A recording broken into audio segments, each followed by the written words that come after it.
You're on mute, Nicole. Thank you. Well, good evening, everyone. My name is Nicole Smith. I am the Student Empowerment Committee Chair for Florida PTA. And thank you so much for joining us tonight for an open forum with the Student Empowerment Committee. I hope you guys learned a lot and we have an open dialogue today. I'm going to go ahead and pass it over to our President, Carolyn, for the President's opening remarks. Thank you, Nicole. Good evening, everyone. How's everybody doing? I see nods and thumbs up, and Taylor smiling, and Karen and Miss Mary are here. It's good to see everybody. Thank you for joining our Road to Success this evening with our Student Empowerment Committee. I'm really glad that they have gathered a nice crowd of people to have a talk about student issues. I know that we'll get some good information from this session that we can pass along to others who aren't able to make it this evening, and good information that we can use to help our students. I'd like to take a moment to introduce the executive committee members that are here this evening. And I see our president-elect, Maxine Luers. Hello, everyone. Thank you for joining us. Our Vice President for Leadership Development, Lawrence Claremont. Good evening, everybody. Our Vice President for Regions and Councils, Bert Miller. Good evening, everybody. Thanks for being here with us. Thank you. I see Karen.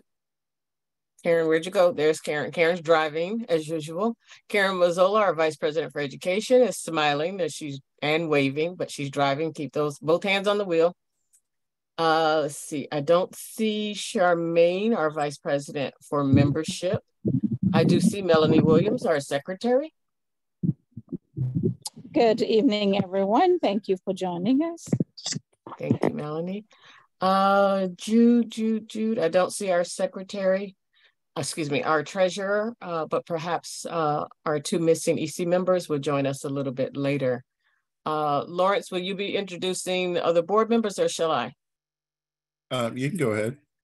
Okay, this is in no particular order, everybody. This is the order that you are on my screen. So Nicole has already introduced herself. She is the chair, of course, of our Student Empowerment Committee. And I see Frank Reyes, who is one of our region representatives. Kay Hawkins, Duval County Council President. Thank you. Wendy King, our membership chair.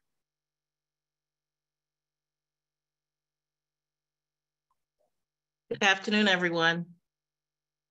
Thank you. Melanie Gamble, President of Escambia County Council. Good evening, everybody. Thank you. Jude has joined us, our treasurer. Good evening, everyone. I hope you're staying dry. You're in South Florida in this rain. And you're not dry. And I also see Kimberly Adamski, our compliance guru from the state office. Hi, everyone. And I see lots and lots of local unit leaders, and I'm really glad that you're here. Thank you, Nicole. Back to you. Thank you, Carolyn. So thank you so much for the introductions. I'd also like to recognize some of my community members, and you'll meet them along with this presentation. I'll introduce them individually as their slides come up. So we can get started. Next slide, please.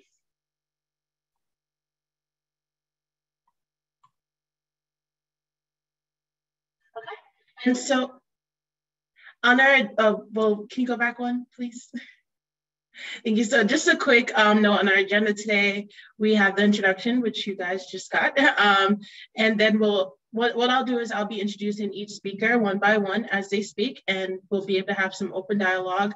I will be acting as the moderator of this session. So after each person speaks, I will be asking them a set amount of questions. However, after everyone has spoken, we will have a Q&A. So feel free to drop your questions in the chat and we will get right to them as soon as everyone has got a chance to speak. Once the Q&A is complete, we'll have just a quick, brief slide on the upcoming events, not only for my committee, but also for Florida PTA as a whole. Next slide, please. Okay, so we're going to start off with our mission. So the Florida PTA mission statement, as you guys may all know, it is, but I'll go ahead and read it for everyone. Our mission is to make every child's potential a reality by engaging and empowering families and communities to advocate for all children. And so that was our overall mission statement, but I want to speak a little bit about what we do, my committee, the Student Empowerment Committee. So as the Student Empowerment Committee, our goal is to bridge the gap between Florida PTA and students statewide. Our committee is comprised of students of multiple ages, as well as adults, we call them forever students, that are passionate about student advocacy. So with all that being said, now that you've got a quick blurb on my committee, I'm going to start with our first speaker. Next slide, please. So our first speaker will be Maurice Acosta, who will be speaking about student leadership. Now, a little bit about Maurice. He is the president of the Virtutum Populo, an organization that really supports student advocacy. He is also on the Town of Miami Lakes Advisory Board, and I believe he's also the student representative for the Board of Directors for Miami-Dade. So a very impressive resume there.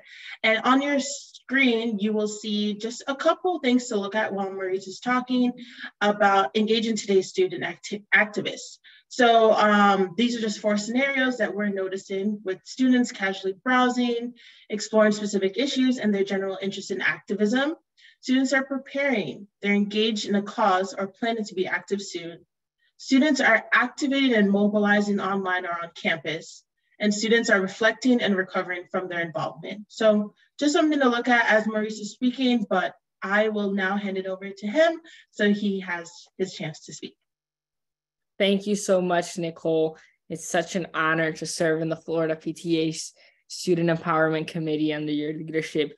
Good evening, everyone. As Nicole introduced me, my name is Maurice, and I have the pleasure of serving as the student representative to the Miami-Dade County Councils of PTAs, and I'm also a vice president of the local unit PTSA at my school.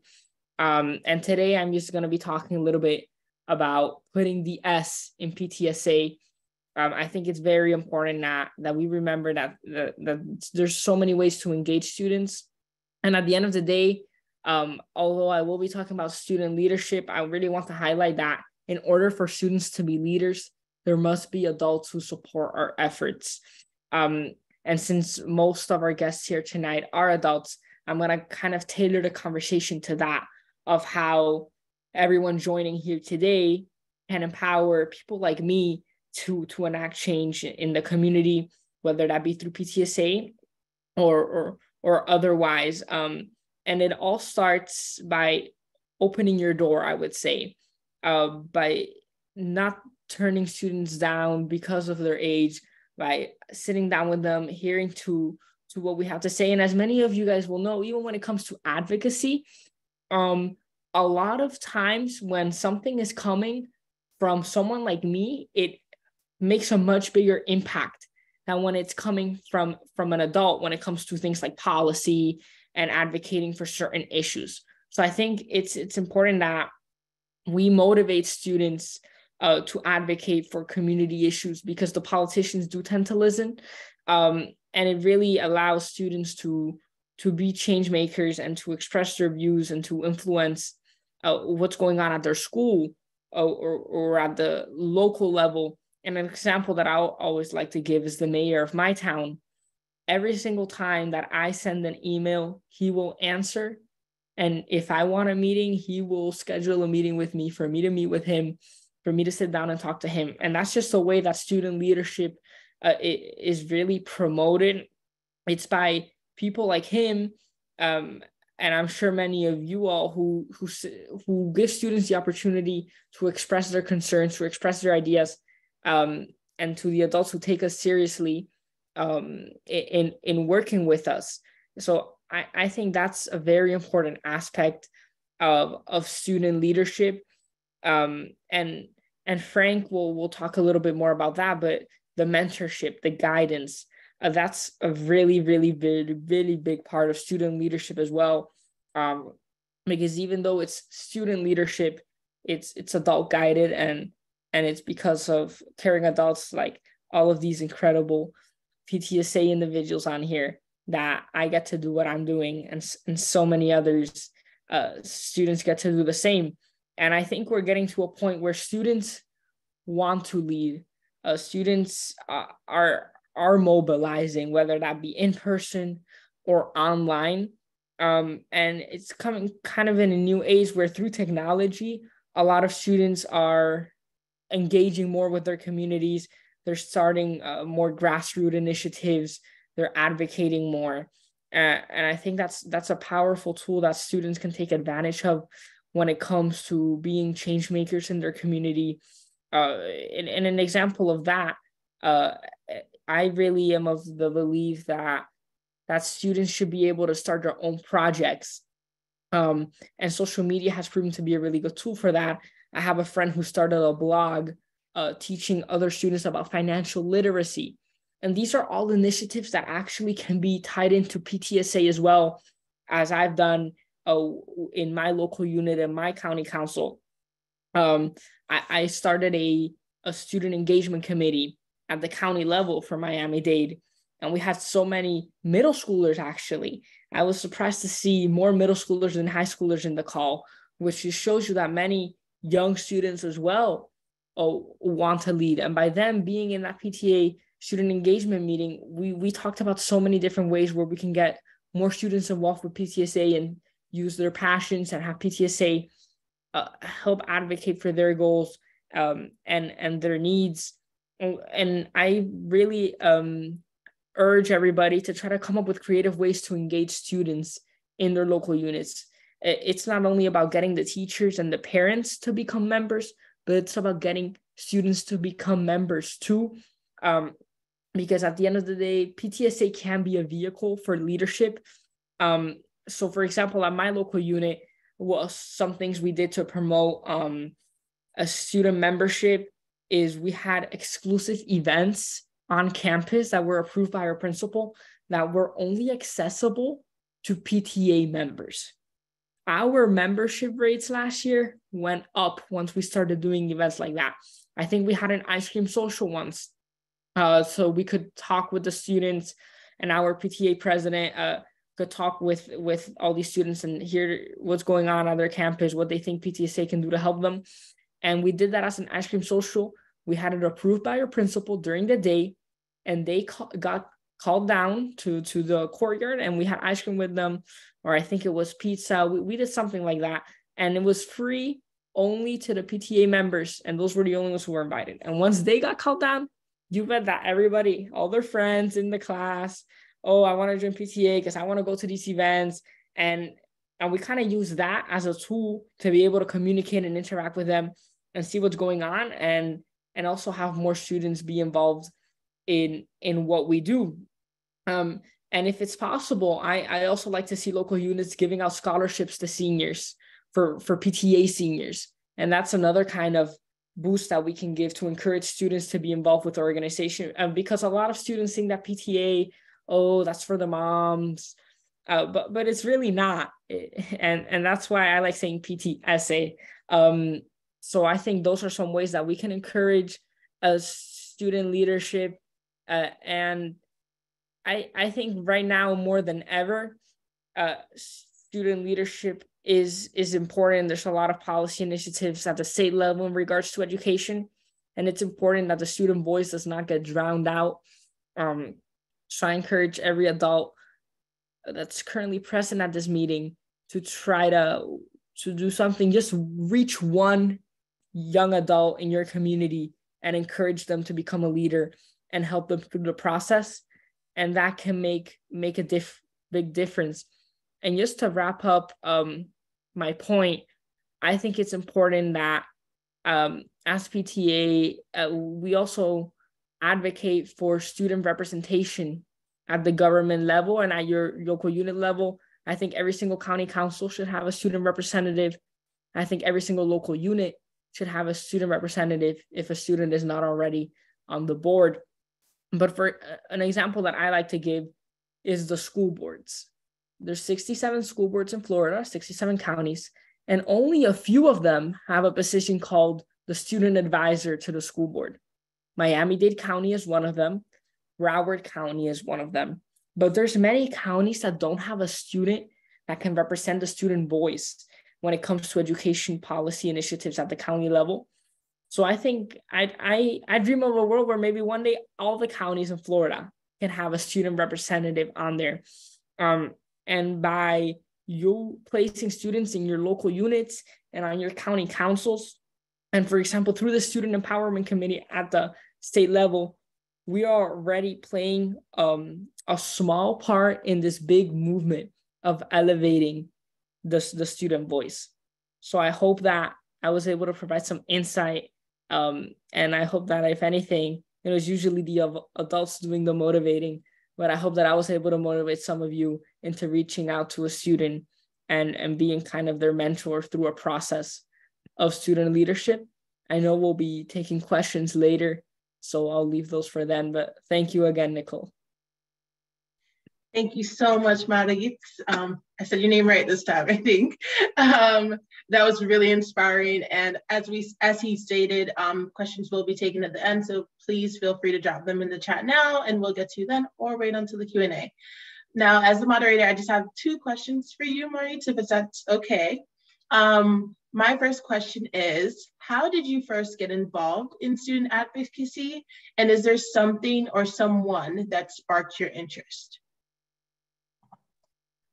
Thank you, Maxine. I saw your chat. Yeah, thank you, Nicole, for the question. I started advocating mostly in 7th grade through my middle school law studies teacher, and she really was a big push. And that was actually when I first started getting involved with local government. And there was a school safety issue in my community where we had this huge residential construction happening right next to an elementary and middle school. And a lot of safety hazards were detected, including balconies that were actually overlaying playground areas, which is a major security threat. So I led a team of middle schoolers, and we attended every council meeting for the rest of that 6-month period. And we met with lawyers behind the scenes. We met with school safety experts from across the country on Zoom. And because of that advocacy, there's actually currently a law in my town that's no longer allowed. When residential structures now have to be a certain amount of feet from schools, balconies are no longer allowed to be over playgrounds and new constructions. Bedroom windows are no longer allowed to be opened when facing a playground area of an apartment and that's next to a school. So that was kind of my start to advocacy through that journey of creating that ordinance for my community. Then when it comes to how I got involved with PTSA, that's thanks to Miss Sandra West. Maybe some of you guys know her. She's the immediate past president of the Miami-Dade County Council of PTAs. And it's because of her that I started getting involved with PTSA. First at my local unit, we have a very small board, but I started attending all the board meetings as a student representative. Eventually, she recommended me to be the student representative for the county council, which I serve in now. So she was the start to my PTSA journey, but that's a little bit of background. Thank you so much for answering that question. And just along those lines, just getting started so early, that's so amazing. I don't know what I was doing in the 7th grade, but it was definitely not advocating and changing laws, that's for sure. But what advice would you give, I guess, 7th grade you or another 7th grader out there that wants to get involved in advocacy? Like, what would you say to him or her to just kind of ease their mind on the road that they might be pursuing? I would say be well put together. I like when I'm making phone calls to adults and politicians and people like that, I don't tell them I'm a student until all the way the end of the phone call. And 99% of the time they're shocked because they would have never thought that I was this young, because I speak in a manner, I'm well put together. My thoughts are well put together. So I say, if you want respect of adults, then go out there, be assuring of yourself. But my biggest advice would be, do not be afraid to knock. Do not be afraid to email. Do not be afraid to call. If you want something, whether that be professionally, personally, or if you want to enact change in your community, do not be afraid to reach out to those people who represent you or those in charge or the adults who play a role in that. Do not be afraid to email or message them or go up and talk to them, because the start of a conversation, one conversation can start this whole journey for you. So those would be two pieces of advice. Thank you so much again. I think that was great advice, and I'm glad this is recorded because I'm sure that will be repeated again. Thank you so much. And so we'll move on to our next speaker right now. So if I could get the next slide, please. So next, we're going to have the guidance perspective. Our speaker is going to be Jennifer Fredericks, who is currently a guidance counselor at Coral Glades High School. Now, you've heard a little bit from Maurice, but here we have another speaker who is there in the schools, hearing from these kids firsthand. And I'm just really intrigued to hear what she has to say, and just, I hope everyone listens out because I think this will be very important. Go ahead, Jennifer. Hey there. Good evening, everyone. As Mr. Acosta was speaking, I just, in my mind, kept saying, reminding students, I always say, use your voice and I have your back. Like he was saying, a lot of students are, maybe feel shy or afraid, or I'm just a kid, who am I, to get anything done, to make any changes. But again, like you said, it's adults that has to support, the students' efforts.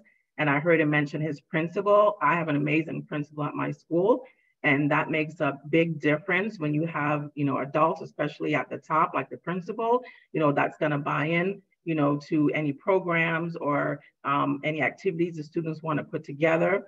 And like he said, other students are the ones that, influence, other students, to get involved with different activities, because they see what's going on and say, well, I wanna be a part of that. And, not just, having the fun with the ice cream socials, but then they're learning about different things. And also, working at the school, with everything going on nowadays, the last couple of years with school, you want to hear what the students have to say, what their experiences are.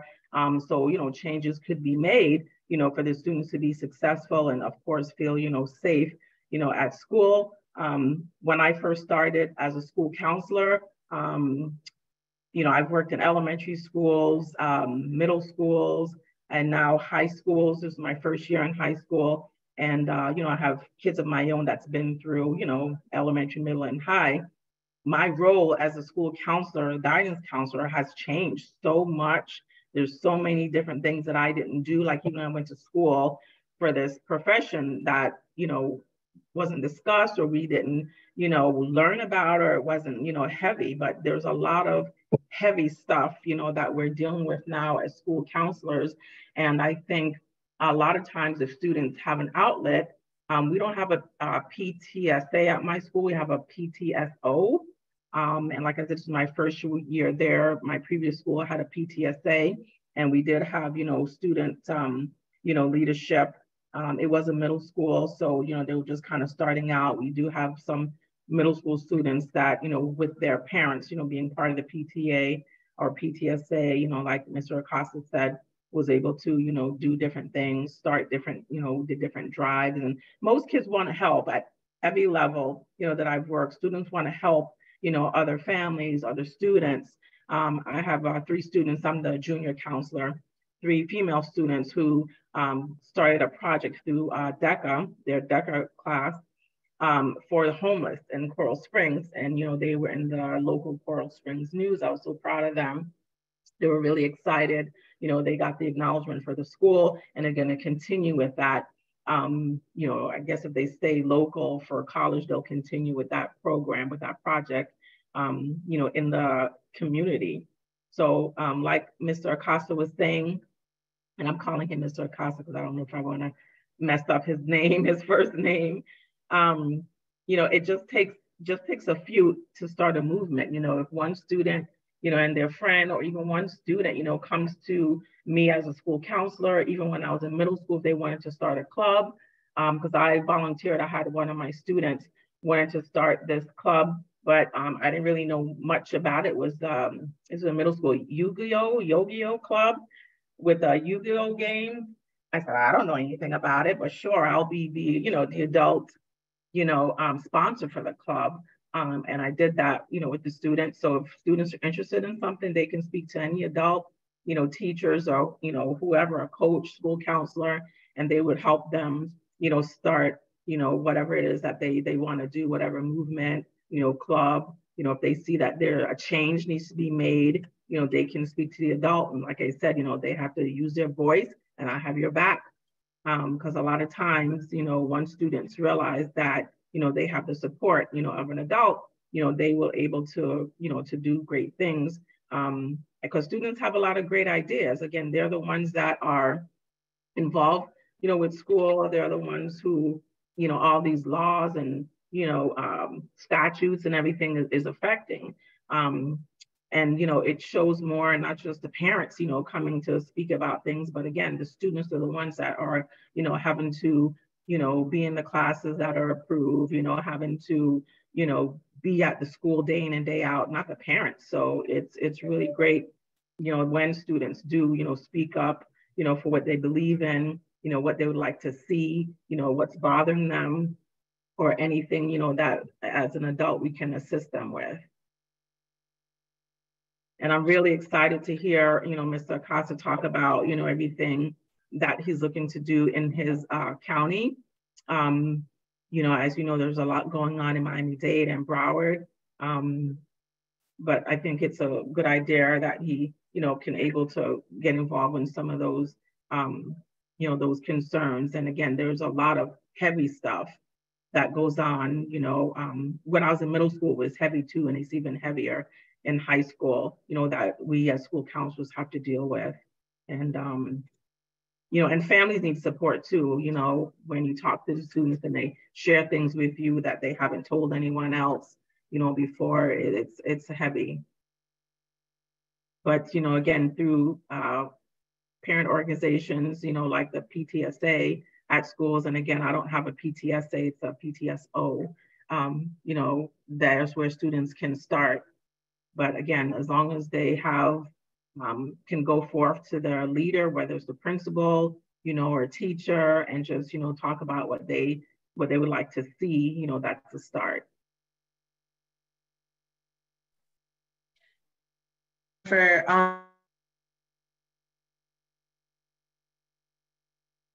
refreshing to hear your point of view. So as you've talked a lot about students coming and just speaking to an adult, what barriers, if any, do you think these students are facing in coming to speak to adults or people in these positions? Do you think they're facing right now that might stop them from seeking that help? I think also, as an adult, you have to be welcoming, to the students, be available, to the students, at, my school, the previous counselor before me had been out, but she, I think, was on maternity leave. So the students didn't have a regular person to go to. So, I reach out to the students on, it's a platform called Canvas through the school. So I message the students and then I reply, even if a student, replies 10 o'clock at night, if I'm still up, I'll reply to the student. I'm messaging students on the weekend. I call parents and, I'm real with them. You know what I mean? I tell them what's really going on. Remember that they're human. I'm a parent too. Everyone's situation is different. Of course, non-judgmental with the student. So you just have to let them feel, that they feel safe, that they're safe and they're comfortable, speaking with you, and it's really being available, not turning them away. If students show up, even if I don't have an appointment, I still see students, sometimes they come eating, I have snacks in my room. I always have snacks and water for students, of course, candy, so I'm always available to students. Okay, and that is so important. I remember when I was in high school, that being just really important, that I knew that someone was there for me. But just going along with that a little bit, when your students do speak to you, and you said that you're in high school now, you're doing the counseling in high school, what is the biggest issue you see that the students are facing at this time? We, more so, like I said, when I first started this occupation, the amount of Baker Acts, when I first started, that was something few and far between, that we didn't have to do. We have a lot of students on medication. We have a therapist come from Chrysalis, which is a community-based counseling, come to our school. We have, a homeless or a heart program for students who are in transition, see more of that. A lot more 504s, than when I first, again, started this, this occupation. Attendance, a lot of students are not coming to school regularly. There, maybe lack of motivation. Some students have responsibilities where they have to, take their younger siblings to school. Parents leave to go to work. Remember, high school starts earlier, so parents have gone to work and, kids are left to, get themselves together and come to school there. My students are 16, 17 years old. And usually, even when I was in middle school, I think starting like, 8th grade, 7th grade, the parents feel like, okay, you're 12, you're 13, you can figure it out, you can handle it, and then when I contacted them and said, this kid is not handling it, you as a parent still really need to be, offering them a little more support, even though, you think that they're old enough to kind of handle their own stuff, you still have to kind of, look, not saying be a helicopter parent, but you still have to keep up with what's going on. And don't be afraid to come to the school, call the school, email me, email the teachers, and not just at the end when it's like, far gone. But again, there's a lot, I'm seeing a lot of these needs. Social emotional learning is something that when I came into the field, it didn't exist. I mean, it probably existed, but we didn't have a title to it. So a lot of that, and then of course, after COVID, everything that I mentioned just kind of like, the needs just increased with the students. Thank you. Thank you so much for sharing that. I hope that everyone can take from that just issues that your specific child or your county may not be facing, but that is definitely reflective of Florida as a whole, a lot of the things that you spoke about. Right, and then also more so like when I was in middle school, more LGBTQ issues will come up. Students were just finding their identity and all that. So that was a big thing in later middle school. In high school is kind of, leveled out, meaning, the student have kind of decided or figured out, where they are with that, but there's still an issue, because the laws are changing, what can be done, what can't be done, as far as, the assigned name and, preferred name and things like that at the school.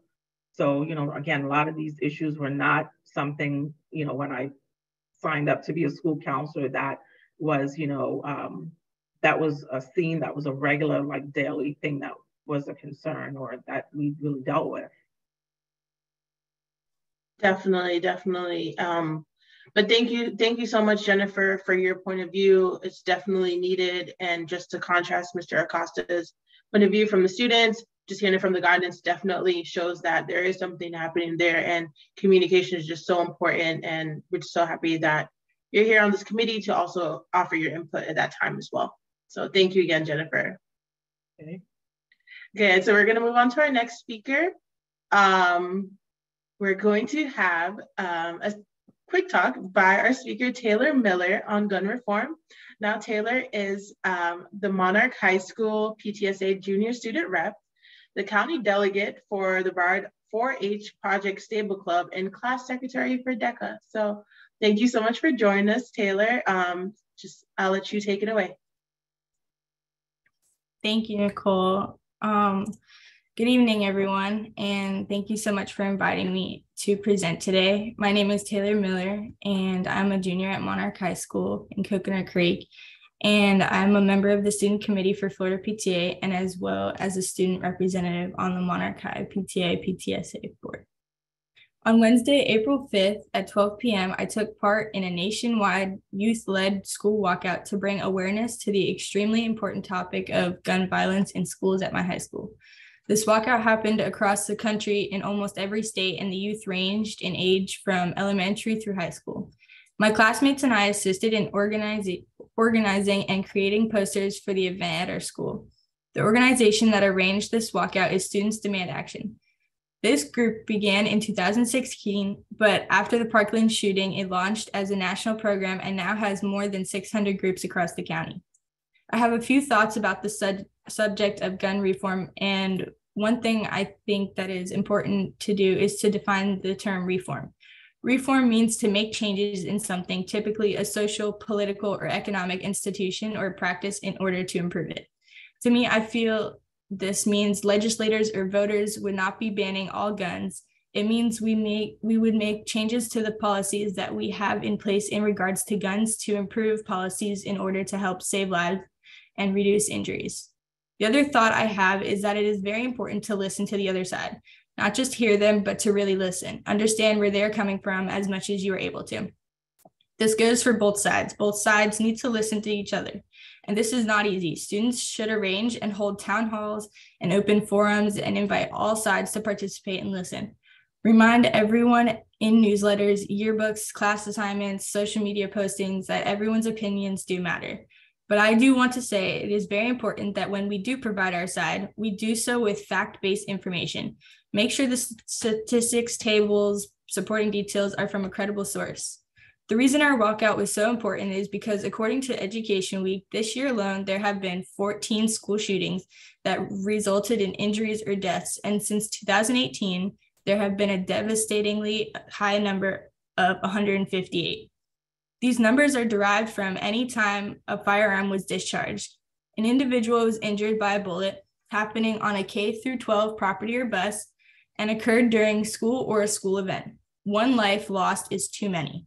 Youth are tired of the apologies. We are tired of sorry for your loss. We need people who are in charge to listen, to look at the statistics. Yes, mental health is an issue, there is no doubt. We all know this. We all understand we must put more funding into mental health. But we must also realize that both sides need to listen and compromise when it comes to gun reform and gun control. No one is suggesting to take away all our guns, and no one is suggesting guns to be sold at Starbucks. We need sensible gun reform in order to keep the youth in our schools safe. Thank you, Taylor. And that was great. I don't know if you guys saw, but Taylor's also on the news for that walkout. Someone sent me the clip, so she might be out there if anyone recognizes her from TV. But thank you so much for speaking on this topic. It's something that can be very sensitive, but thank you for sharing your thoughts on it, and advocating for sensible gun laws, I think, is more than reasonable. So you guys know the drill, just 2 quick questions for you. First, I would like to know, okay, so you did talk about gun reform, but as a student, what is the one thing, like if you could just speak to a politician or organization leader at this moment and say one thing to them, what is that one thing that you'd want them to know from your perspective? I believe our politicians and organizations really need to listen to the people they represent, to realize how we can take real steps to reduce the number of lives lost. And if there's any way to research and realize how some organizations may play into all of this, and how that may affect how legislators may vote for or against these reforms, that may really help us understand. Thank you. Thank you. And my last question would just be, same as I had for Mr. Acosta, what advice would you give a student that is looking to start out on their advocacy efforts? Like, obviously you're very well versed, but for someone that's never done this before, what advice would you give them? Students can sometimes be shy about advocacy because they think it means talking in front of people, but that is not always the case. A student can do a lot to support and help causes such as sending emails, making posters or flyers, and even sometimes making phone calls. I was able to attend the Florida PTA LegCon a few years ago when we met with legislators and discussed issues about our schools in Florida. All the people we met there were so happy to see a student from schools, and they asked a lot of questions since they knew that I was in the classroom daily. Thank you. Thank you so much for sharing with us today. And I'm so happy to have you as part of my committee as well. I really appreciate that. So we're going to, once again, if you have any questions, please put them in the chat. We're going to get to Q&A once we finish our last speaker. Our next speaker is going to be Mr. Frank Reyes, and he will be speaking on mentorship. Frank has over 15 years in mentorship experience, whether it's through coaching, church youth leadership, and just overall mentorship one-on-one. So I will let Mr. Frank Reyes continue on. That's amazing. Since I'm 18 years old, I've been doing this since I was 3. That's awesome. So thank you very much. Thank you, Nicole. And first of all, Maurice, Jennifer, and Taylor, you guys just knocked it out of the park. Great stuff. I love hearing from students. Makes me feel better about my future. So thank you guys for what you are doing, especially at your younger age.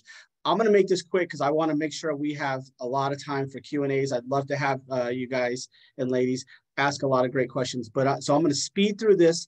If you want to hear the long version, you'll have to come to Florida Leadership Conference in July, and you'll hear the longer version. So that's my little plug for then. Quickly, I'm going to give you some numbers. You see them up right here. 1 in 3 young people never have an adult mentor while growing up. So think about that. Of 10 people you know, 3 of them never had somebody that they could lean on, ask questions, just, you know, bring up what life is going, what they're going through life, those types of things. Most of us sitting here today had those advantages. We had somebody in our life who was able to listen and be an encourager as we grow up. 59% of men or teenagers earn better grades. Immediately, almost 60% of people who have somebody in their life are going to earn better grades. It's simple. It's just encouragement. It's being there. It's leaning on them. It's being engaged. There's no secret formula here. 27% of mentor youth are likely to not begin using alcohol, is what it should say, less likely. And then finally, 52% of mentored youth are less likely to skip school. We know even for those who maybe struggle in school, just the absentees is a big issue. So being there and hearing the information for a lot of our students, it can be very important just by being in classroom. So those are some numbers I wanted you to hear. Don't want to give you too many more numbers because it's just a lot to kind of digest. What I want to do is hit on some important points. But Maurice and Taylor brought something to my attention that I really had to kind of throw in at the last minute, and that's peer-to-peer mentorship. It's something I talked about the other day with a school, but listening to them, I really wanted, wanting to talk about that. So let's talk about first and foremost what I want to start and end with. Every one of you sitting here tonight, watching this program, and I know our president would concur, has a talent or talents, has skills that you can help lead our young students, our communities, our schools with what you do. But I will tell you, certainly every one of you has a story, and you have a story that someone else at some point down the road can identify with. It'll be their story. I encourage you, I beg you, share your story with young people. Talk about what's going on in your life. You will find out in many instances that they went through the same issues, the same problems. They're going through them right now. And hearing it from another person, especially an adult, can be a great way to connect with them and a great way to build a lot of trust and commonalities with them. So please, I know you have talents, I know you have skills, but always remember you have a story, and your story could be somebody else's story. So we went through the stats. Let's talk about mentoring from an adult perspective to a young student or a young person. Few things that are really important. One, it teaches life skills. Simple things like even shaking the hand of somebody during an interview, how to fill out a resume to get a job, how to look people in the eye. Things like that, simple things like that, that maybe we don't always teach our young people anymore, that are really important and vital when it comes to working in society, to speaking to those in positions that they need to speak to. So that's one great way. It's just teaching life skills, right from wrong. The next thing is sharing your experience. I kind of hit on that already. Share what you've gone through, your struggles, your wins, your losses, your victories, your defeats. These are great ways therapeutically for us to share them, but also for them to hear, hey, you don't have to be perfect every moment of the day. There's times when we're going to go through the ebb and flows of life. Misconceptions. You don't have to, and I didn't put this on here, but I'm going to read it to you. There's a big misconception about being an important mentor, and that is you have to be a certain age. You have to know everything. You have to have all the answers. You have to be perfect. That's myth number one. Myth number two is you're going to have to learn a lot of curriculum. You're going to have to go through a lot of classes. You have to have a college education. Absolutely not. It's life skills. And finally, you don't have time. And that's the one that bothers me the most. Anybody that says they don't have time has time. We always find time to do things that we find valuable in life. If we want to go to a movie, we'll find time to go to a movie. If we want to spend time with a friend, we'll find time to do that. So make sure if mentoring is something on your heart and you know you can share it, find that time to do it. It could be 10 minutes, it could be a half hour, it could be once a month, it could be twice a month. Does not have to be set in stone how long or how short you have to do that. So that's my abbreviated version for adults to youth. But let's talk about peer-to-peer, because this is something that's kind of started to get exciting in my neck of the woods here in Hillsborough County. We started a program at a local high school to a feeder school just down the street, where we had students at that high school come into once a week to the classrooms of the elementary school students and picked up on some of the areas that the teachers were talking about and teaching on, whether it's reading books, talking about going over math, and it gave the teacher an opportunity to step back and see what's going on. But more importantly, it built that mentor-mentee relationship with that high school student and that younger student. And finally, it made our community smaller, and it made it tighter by having someone who's young being able to look up to somebody that's old. But here's the best part about that. Well, maybe not the best part. It's another benefit of it. And I didn't find this out until I spoke to the school psychologist. Many of those high school students were struggling in their reading as well. They're reading on a much lower grade level than even in high school. And much, if you can believe that, some of them were reading even at an elementary school level. It gave those students an opportunity to still read in front of younger students, maybe not feel so embarrassed, and it built their reading skills up. All these little things that kind of were benefits of just putting two students together, building that connection, that friendship, that bond between an older and younger student. And for the older student, it teaches them leadership skills. It teaches them responsibility. Two things that we know in this world that we have to have in order to be successful in life, with our jobs, with our families, and anything else we do. The other thing I would tell you to do is reach out to your community for mentors. Talk to those around the school or around the community. I always tell our PTAs, the one group of people we don't go after are the ones who don't have kids in our schools, but yet they're the ones who are paying taxes for the school. They are stakeholders. But if you reach out to them, I found out not too long ago, my next door neighbor was a retired judge, and I see him at the school one day working with a bunch of kids, just sharing his knowledge and his experience and his time with a bunch of students.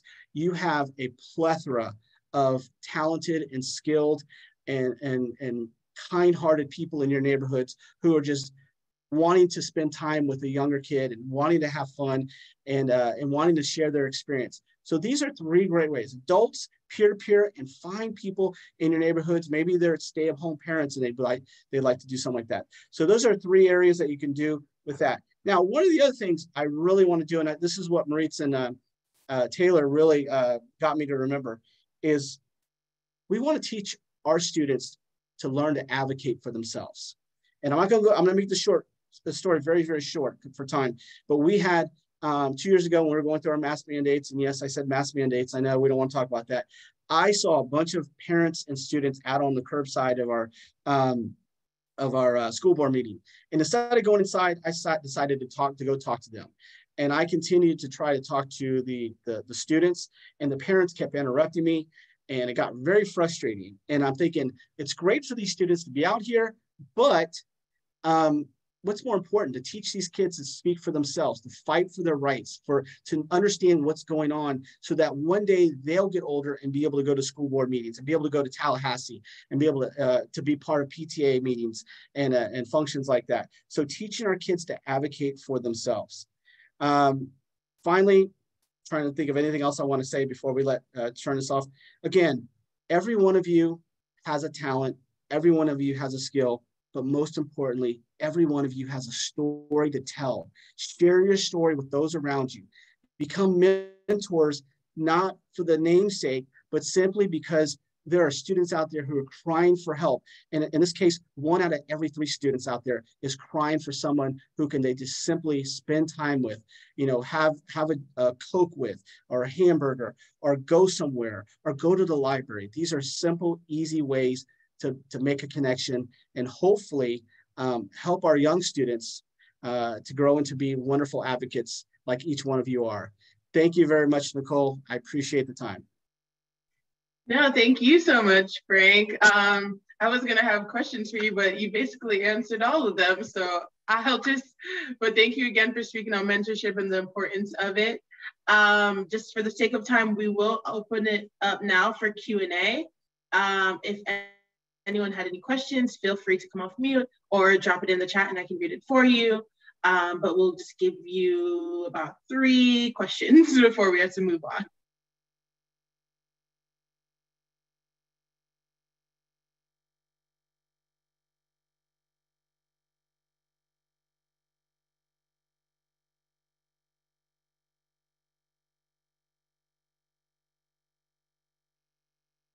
Oh. Okay, so I haven't seen any questions coming yet, so I'll ask one of you, Frank, because I did have some more. Did you have a mentor growing up? If you did, how did it affect you? And if you didn't, how do you think your life would have been different if you didn't? If you did, come on. That's a great question. I'm glad you asked that. So I was very fortunate. I had a father who was very engaged, not only in my life, both as a coach, as a father, but also someone who would show up to school and finding out how my grades were doing, how my behavior was doing, all those things, to the point where it's ad nauseum. But yet I look back now and I go, I'm that same person. And I understand why he did that. So I was very fortunate to have a father. But in the same respect, I have tried to take some of those skills and those learning lessons that I've life lessons that I had and instill those upon our students through sports, through the schools, through volunteering, because I know for every student out there, especially at our schools, those are friends of my son, and I want them to succeed and do well.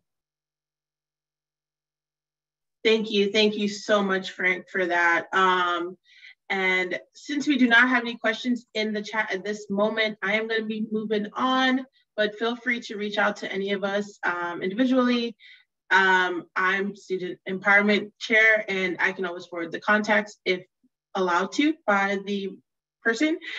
So if there's anything you guys want to follow up with after, oh, wait, actually we have one question. Okay, from Cornelia Watson, she asked, how do you think a child should be? How young do you think a child should be to be mentored? I believe that's the right question she's asking. I think this is for you, Frank. Oh, okay. Well, I would love for our students to answer that one as well, because I think I'm so old I can't remember. I think from day one we're mentoring our students. We're mentoring our babies, you know, to talk and to walk and to visualize things and their senses and things like that. Those are part of mentoring, is a part of learning that a stove is hot, you know, and it burns you, and running out in the road is not a good thing, you know, even things like that as a young child. But I mean, just it's simple. If you love your kid, or you love your neighborhood, or you love the kids around in your neighborhood, you are by de facto a member of them, and they are going to look at you. And one thing I did forget to say that just blows my mind is when I teach in school or my youth group, and kids remember stuff that you've told them, and you'll remember it. And they said, no, but you said this a long time ago. I remember when you did that. And it's like, wow, they are listening, and they are listening all the time. And we've got to not only be on our best behavior, but we've got to make sure the information that we're giving is not only right, but the heart that we're giving with is also in the right spot.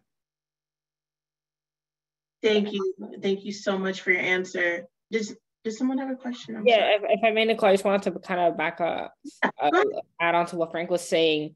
I agree 100% with Frank. I don't think it starts from day one, and it just goes to show you also like the importance of a universal pre-K, because evidence is showing that even from such an early age, education, mentorship in general, it does have an effect on the brain and how children end up turning out as they grow older. So I definitely think from the moment they can start talking, I think there's room for mentorship. Thank you, Mr. Acosta. I think I agree with you guys on all fronts of that. But we are short for time, so I'm going to go ahead and move on past. I think this is are you still recruiting more students for the Student Empowerment Committee? Yes.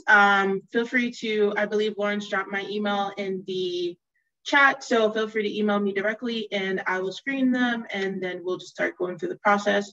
But always looking for new members, as Marie says, it's so important to have different counties representatives. So I'd love if I had a big committee in every county on my committee. So that's completely fine with me. Just send me an email. So we're gonna just move on to just quickly talk about some of the events that we have coming up for the Student Empowerment Committee. In April, as you notice in our background, it is Child Abuse Prevention Month. For that, we are running a Pinwheel campaign. That information should be distributed in our April newsletter, but just to let you guys know who are on the call, we're encouraging parents and students to bring awareness to this month by placing blue, gray, and silver pinwheels around their schools. Some of the resources for the pinwheels are Oriental Trading or any other supplier, such as Amazon, etc. I found some on Amazon the other days if you're looking for fast delivery. Participation will be recognized by a participation certificate, and there will be also a feature on the FLPTA website for any schools that participate. Also in May, we have Children's Mental Health Awareness Week. That will be May 6th through May 12th. Expect some more info on that to come because we will be collaborating with the Mental Health Committee, but just to give you guys a heads up of what's coming in May. And many more things to come for the Student Empowerment Committee, just to start, but that's just what's immediately coming. Next slide, please. And just a quick upcoming timeline for Florida PTA as a whole. I know that this weekend we have our centennial celebration. I'm really excited for anyone who's able to attend. I will not be able to attend, but I heard it's going to be great. In May, we have our reflection celebration on May 6, 2023. And in July, we have our leadership convention from July 13th through 16th. I saw that the link was dropped in the chat as well. So please join us there. There will be a few of us from our committee there, and we hope to meet everyone in person. And next slide, please. I believe that is it. Thank you guys so much for joining, and I'll go ahead and pass it over to the president-elect for our closing remarks. Thank you so much, Nicole. What a phenomenal job. I did see that you had an additional committee member that came on. I believe it was Postal that came on. So yes. I thought Trisha, thank you so much for being part of that committee also. And Denise and Chloe as well. Chloe and Nicholas is there as well, sorry. Okay, and Chloe also. Again, everyone, thank you so much. This committee did a phenomenal job. I got the chills through every speaker. I am so motivated to try to get more students. But just a correction, if anybody wants to join the committee, they would have to email the president of Florida PTA. She will pick accordingly and get back to you if there are vacancies on the Student Empowerment Committee. Again, Nicole, phenomenal job. All your committee members, just like I said, I got the chills. I'm motivated. I'm excited. You guys are a great group of kids, and I can't say any more. Thank you again for giving up your dinner to hear what they had to say. And again, everyone have a great night. And I'm also going to turn it back to our president and see if she had any closing remarks to add. Thank you, Maxine. You covered everything. It was wonderful to hear from all of our students and from the adults who are supporting them on this committee. Take heart to what the students had to say. Apply that to the work that you are doing in our communities with your local units, with your county councils. And let's make sure that we always remember that this is all about the children. It's not about any of us as adults. It's about the children. Thank you, everyone. Nicole covered all the stuff that's coming up. Saved me having to do that. Thank you, Nicole. I look forward to seeing some of you this weekend. and prayerfully all of you this summer at Leadership Convention. Take care, everyone. Good night. So for my report, and happy birthday, early birthday Eve, Madam President. Thank you. Oh, happy birthday, Carolyn. Thank you, everybody. Thank you. Be safe.